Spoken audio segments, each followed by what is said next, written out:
My name is Sheila, and if there's one thing you should know about me right off the bat, it's that I grew up surrounded by books. More than just stacks of them at home, my dad managed a big publishing house, and ever since I was a little girl, I'd tag along with him to work whenever I got the chance. Got your nose stuck in a book again? Dad would joke every time he found me curled up in some corner of his office, deep into whatever I could get my hands on. Yeah, and I bet I can read more books than you this month. I'd shoot back, always ready for a challenge. Those days at his office, I wasn't just reading, I was living in worlds crafted by imagination. It was magical, really. When I wasn't reading, I was watching Dad in meetings, seeing how he dealt with writers, illustrators, and all the big shots who thought they knew better. He handled it all with a kind of cool that made everyone respect him, but never made him unapproachable. I took the love for books straight into adulthood, became a teacher, shaping young minds to hopefully find the same joy in reading that I did. And every last Friday of the month, I kept up the ritual of visiting Dad at work. It was one of those Fridays when life decided to throw me a curveball. Dad introduced me to Ben, a lanky guy with an awkward smile and an armful of manuscripts. He was there to pitch his latest book, hoping Dad would bite. Ben, this is my daughter, Sheila. Sheila, Ben's a budding writer, got some interesting ideas, Dad said, clapping him on the back. Ben extended a shaky hand, which I took, smiling. Nice to meet you, Sheila. Your dad tells me you're the real critic around here. Hope you won't be too harsh on me. I laughed. I'll try to go easy on you. What's your book about? We hit it off from there. Turned out, Ben was funny, a bit rough around the edges, but he had an honest charm about him. His stories weren't bad either, just a little unpolished. Dad saw potential in him, and after a year of him courting me with quaint coffee shop dates and midnight walks, talking about everything from Play-Doh to the best pie in town, we decided to get married. The wedding was a simple affair, just close family and friends. Dad was beaming all day, and when it came time for speeches, he stood up, glass in hand, a twinkle in his eye that I knew meant he was going to embarrass me. Sheila, ever since you were a little girl, you've always surprised me. Smart, beautiful, and stubborn as a mule. And now, you've gone and married this young man who seems to love you more than his manuscripts. Everyone chuckled as Ben blushed, looking at me like I was his anchor. To Sheila and Ben, may your lives be filled with more love than there are books in my office, and that's saying something, Dad concluded, raising his glass. Life with Ben started like a fairy tale, but fairy tales don't tell you about the bills and the late nights worrying about how to make ends meet. Ben's books weren't exactly flying off the shelves, and as much as I believed in his talent, the world didn't seem ready to bite. I upped my hours at school, took on extra classes, and even ran after-school clubs. Anything to keep us afloat. Hey, I picked up an extra shift at the tutoring center, I mentioned one evening, stirring a pot of spaghetti, trying to keep the concern out of my voice. Ben was at the table, papers spread out like a wild sea of ink and frustration. He looked up, his eyes tired but grateful. Babe, you're killing yourself with all this work. Maybe I should get a regular job, put writing on hold for a bit. I walked over, took his hand, feeling the rough edges of his fingers worn by endless writing. No, you're going to crack it, I know it. We just need to keep at it a bit longer, okay? Your stories are good, they just need the right eyes. He squeezed my hand, a silent thank you hanging between us. That night we ate dinner late, talking about his latest manuscript that just couldn't find a home.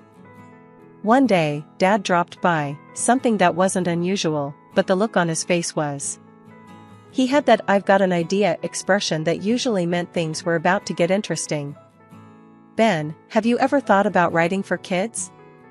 I mean, Sheila here has all the inside scoop, spending her days with them. Might be something to think about, Dad suggested, casually flipping through one of Ben's rejected manuscripts. Ben looked over at me, eyebrows raised. Kids, huh? What do you think? Could I do it? I nodded, excitement bubbling up. Absolutely, you could. I can tell you what they like, what stories stick. We could try it together? So, we did. Nights became our brainstorming sessions. I'd come home with tales from school, what the kids laughed at, what games they played, and Ben would weave them into stories. It felt right, working together, creating worlds for children who were so much like my students. The days rolled into months, and our first children's book took shape, a story about a mischievous raccoon with a heart of gold. Dad was instrumental, giving us tips on how to market it, how to pitch it to his contacts. When we finally got a publishing deal, it felt like we'd won the lottery. "Here's to Rocky Raccoon, may he be the first of many," Ben toasted, holding up his beer one night in our little kitchen that suddenly seemed too small for our growing dreams. "To Rocky," I echoed, my heart full, thinking maybe, just maybe, we'd turned a corner. Rocky Raccoon was just the beginning. After the first book hit the shelves and kids went nuts for it, Ben and I knew we had something special. We buckled down, turning out stories faster than you'd believe. Our little office at home became a workshop of dreams, paper everywhere, ideas scrawled on walls, and endless cups of coffee. One evening, as we were knee-deep in our third book, Ben tossed his pen down and stretched. "Can you believe this, Sheila? From barely paying the bills to signing autographs at book fairs. It's nuts." I laughed, tossing a crumpled paper ball at him. "We're not quite J.K. Rowling yet, but yeah, it's wild. Kids are actually dressing up as our characters for Halloween." Ben picked up the paper ball, shot a grin at me, and threw it back. "And to think, all this started with your idea to write for kids. You were right on the money." As our fame grew, so did the opportunities. Invitations to schools, interviews, even a TV spot. I was teaching less and writing more, which was a dream come true in its own way. Dad was over the moon, always bragging to anyone who'd listen. "Ben and Sheila, the dynamic duo. You guys are smashing it," Dad said one day, dropping by with a new contract from a big-name publisher. "They want a series, can you believe it? A whole series based on your characters." Ben, who was usually the cool one, nearly jumped out of his chair. "A series? That's big league, baby. Sheila, we've hit the jackpot." As our book series took off, our lives changed in ways we'd never imagined. We bought a new house with more space for our work, and every room felt like a piece of our success. Celebrations were frequent, with friends and family always eager to toast to our success. At one particularly lively party, with our closest friends raising glasses in our new living room, I took a moment to watch Ben, laughing and sharing stories. I felt a mix of pride and a twinge of fear. Were we ready for all this change? "Hey, you okay?" Ben noticed my quiet moment and sidled up beside me. "Yeah, it's a lot, isn't it? But good. Really good." I smiled, leaning into his side. He kissed my forehead, wrapping an arm around me. "It's more than good. It's everything we dreamed of. And I couldn't have done any of this without you, Sheila." Life got even more hectic, but in a way that made every busy moment worth it.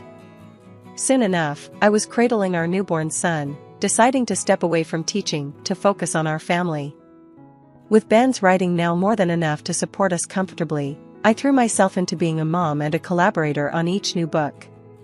Even though I wasn't in the classroom, I kept my hand in education by channeling what I knew about kids into our stories. "Look at us, huh?" I said to Ben one night as we looked over our latest manuscript, the baby asleep in the next room. "Making books and raising a little boy. I think we're kind of superheroes." Ben laughed, pulling me close. "Yeah, superheroes who deal in diapers and dialogues. But I wouldn't have it any other way." The evening of Dad's 70th birthday was supposed to be a grand celebration, and it was. Held in one of the big fancy restaurants downtown with a buffet where everyone seemed to mingle effortlessly, except me, perhaps. As the night unfolded with laughter and the clinking of glasses, I couldn't help but notice Ben. He seemed unusually occupied, not with me or our son Jamie, who was now 17 and more into his phone than the party, but with a young woman whose laughter seemed a bit too loud, even over the buzz of party chatter. They were tucked away at a corner table, heads close, talking animatedly. Something inside me tightened. I tried to focus on my dad, who was busy being the life of the party, but my eyes kept darting back to Ben. Finally, I pulled Dad aside during a quieter moment. "Dad, who's that woman with Ben?" I tried to sound casual, but my voice betrayed a tinge of concern. "Oh, her?" Dad glanced over, following my gaze. "That's Lisa, the assistant editor at the publishing house. She's been working closely with Ben on his latest project." I nodded, feeling a lump form in my throat. They seemed to be getting along well. Dad gave me a reassuring pat on the shoulder. "It's all professional, honey. You know how these events are, just shop talk and networking." His tone was dismissive, but it did little to ease the nagging doubt in my heart. Pushing down the jealousy that bubbled up, I plastered a smile on my face and returned to the festivities. Relatives and important guests came over to congratulate Dad, pulling me into conversations and away from my spiraling thoughts. As the evening wore on, I found myself watching Ben and Lisa from across the room. They were laughing again, their heads tilted together in a way that looked far too intimate for a simple work discussion. Each laugh, each shared glance between them felt like a small puncture to my heart. "Let's get some fresh air," I suggested to Jamie, needing an escape from the stifling atmosphere. Outside, the cool night air felt like a balm. Jamie and I leaned against the railing, overlooking the city lights. He talked about school, his friends, and his plans for college, normal things that felt grounding in that moment. "Thanks for being here with me, Jamie. I needed this," I told him as we headed back inside. "Anytime, Mom. You know I've got your back," he replied, bumping his shoulder against mine playfully. We re-entered the party, my resolve strengthened. I would enjoy the evening for Dad's sake, for Jamie's.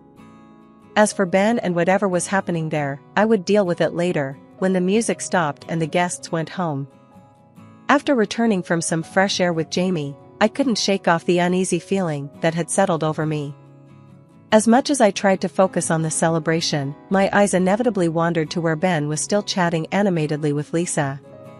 It was like watching a play where you already knew the tragic ending, but you couldn't leave your seat. Determined not to let this spoil the entire evening, I tried to mingle. Yet, every laugh and snippet of music seemed to echo with underlying tension for me. Finally, I decided to head to the ladies' room to freshen up, perhaps clear my head. That's when it happened.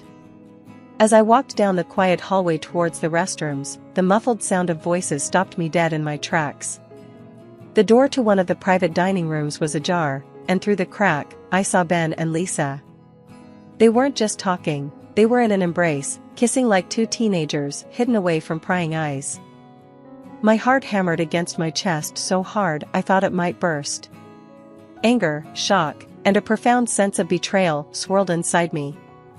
I felt rooted to the spot, hidden by the shadow of a decorative plant. Just then, their conversation floated out, clear and sharp. "We need to figure this out, Ben. Once your book launches, we'll have enough to start fresh. Just you and me," Lisa whispered, her voice thick with emotion. Ben's reply was a low murmur, but his words were like daggers. I know. I just need a bit more time to sort things out with Sheila. It's complicated with Jamie and everything." The cold reality of their plans hit me hard. I was supposed to be his partner, his wife, yet here he was, planning a future with someone else as if our years together meant nothing. Feeling like I might get sick, I pushed off the wall and stumbled into the restroom. Inside, I leaned against the cool tile, my reflection in the mirror a stark reminder of the fool I had been. Tears threatened, but I willed them back. Crying wasn't going to help, I needed to think. After a few deep breaths, I splashed water on my face, trying to erase any sign of my tears. Composing myself, I stepped back into the hall, only to bump straight into Dad. "Sheila, what's wrong? You look pale," Dad said, his voice full of concern as he noticed my disheveled appearance. "It's nothing, Dad. Just feeling a bit under the weather," I lied, attempting to brush past him. Dad, however, wasn't having any of it. He took my arm gently and steered me away from the main hall into a quieter corridor. "This isn't just a headache," is it? Talk to me, honey. The floodgates opened, and I poured out everything to him, from Ben's frequent late nights to what I had just witnessed. Dad listened, his face hardening with every word. "This needs careful handling, Sheila.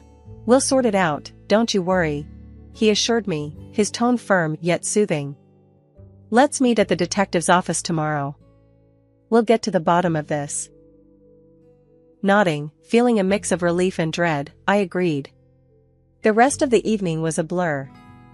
I couldn't bear to stay any longer at the party, claiming illness, and left with Jamie, who was confused but too sleepy to question much.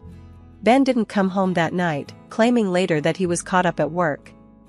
I knew better now, but kept my newfound knowledge to myself, preparing for what was to come.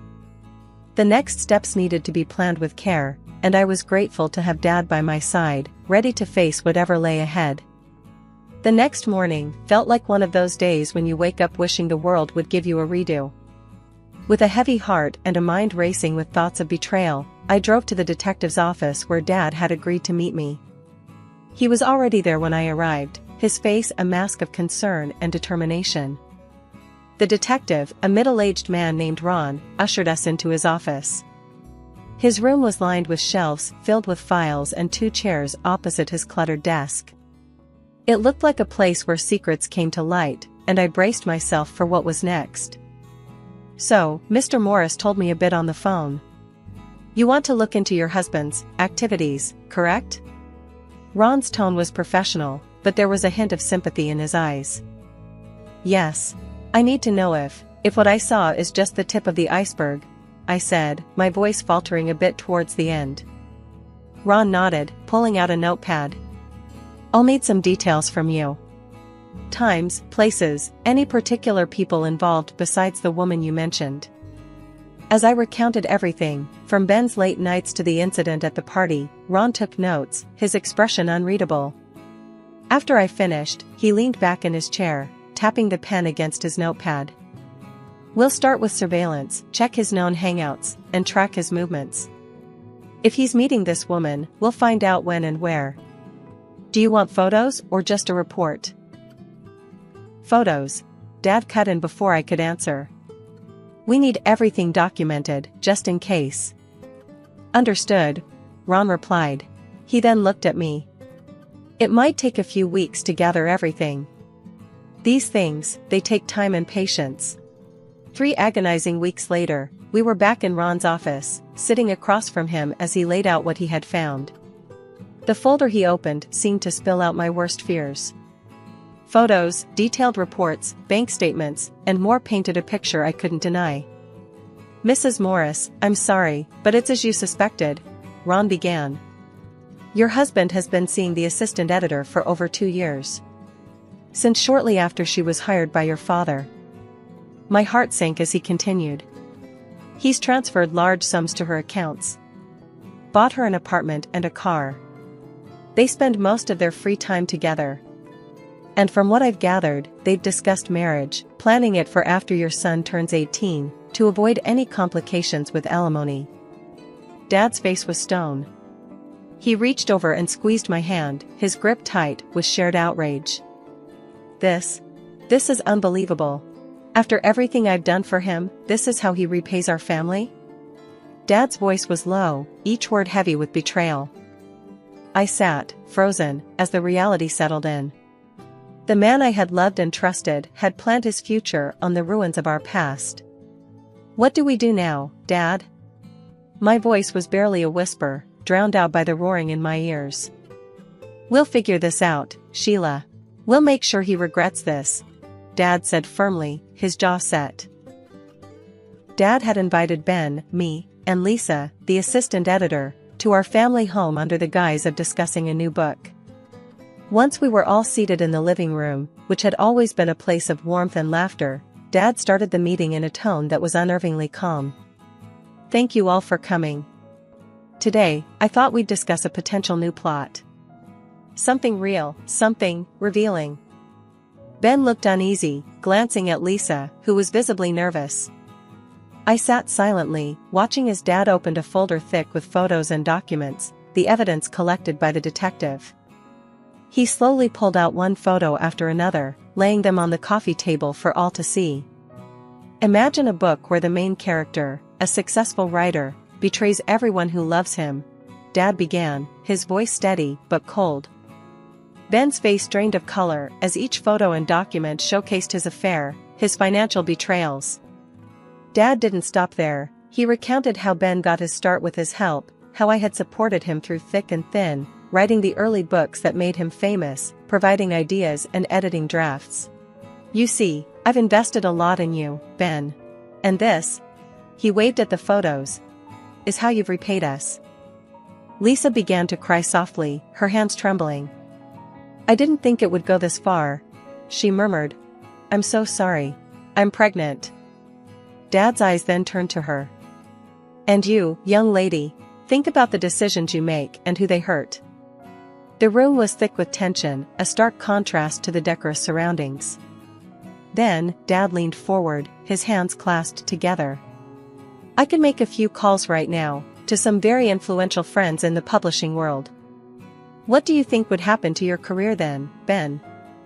Ben was shaking, his voice barely audible. Please, I made a mistake.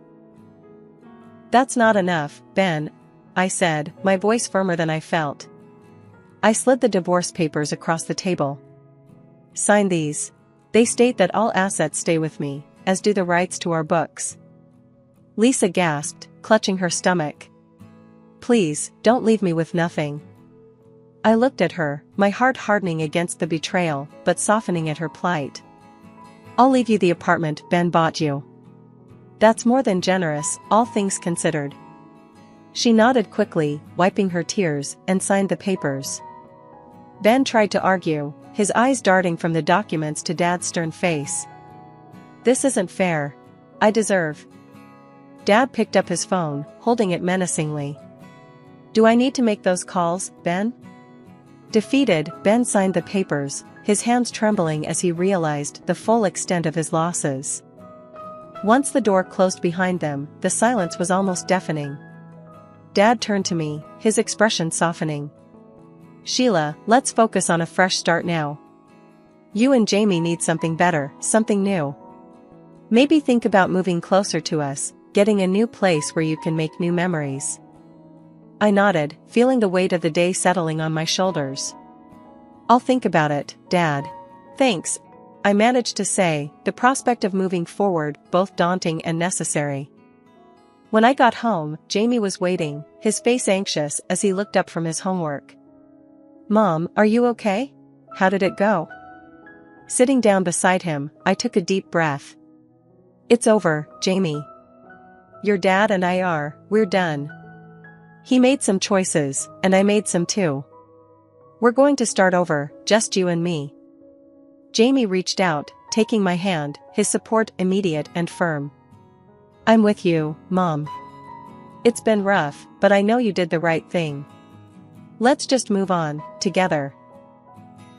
Over the next few weeks, we talked a lot about our next steps. Dad's suggestion to move closer kept playing in my mind. The idea of a fresh start grew on me, and soon, Jamie and I began looking for a new place, somewhere closer to my parents, somewhere we could build a new life. Finding the right house took time, but when we did, it felt right, a cozy place not too far from my parents, but still our own. As we settled in, I returned to teaching. Walking back into the school, seeing the children's faces light up, hearing their laughter and excitement, reminded me why I loved my job so much. These kids, with their endless curiosity and resilience, helped me find my own strength again. Life started to find a rhythm again, a new normal that was different but fulfilling. Jamie thrived, diving into his studies and eventually heading off to university. His resolve and support never wavered, anchoring me through the changes. One evening, as I sat on the porch of our new home, watching the sunset, Dad came over, sitting beside me. You've done well, Sheila. I'm proud of you. Thanks, Dad. It hasn't been easy, but it feels right. Starting over, being here, close to you and Mom, it's given us both a chance to heal and grow. He nodded, looking out over the yard. Life throws some tough lessons our way, but how we come out of them, that's what defines us. As we sat there, the tranquility of the evening wrapping around us, I felt a peace I hadn't known in a long time. Yes, the road had been unimaginably hard, but here we were, stronger and together. The love of my family and the joy of my work with the children filled my days. I had found my way back to happiness, back to a life where I could thrive.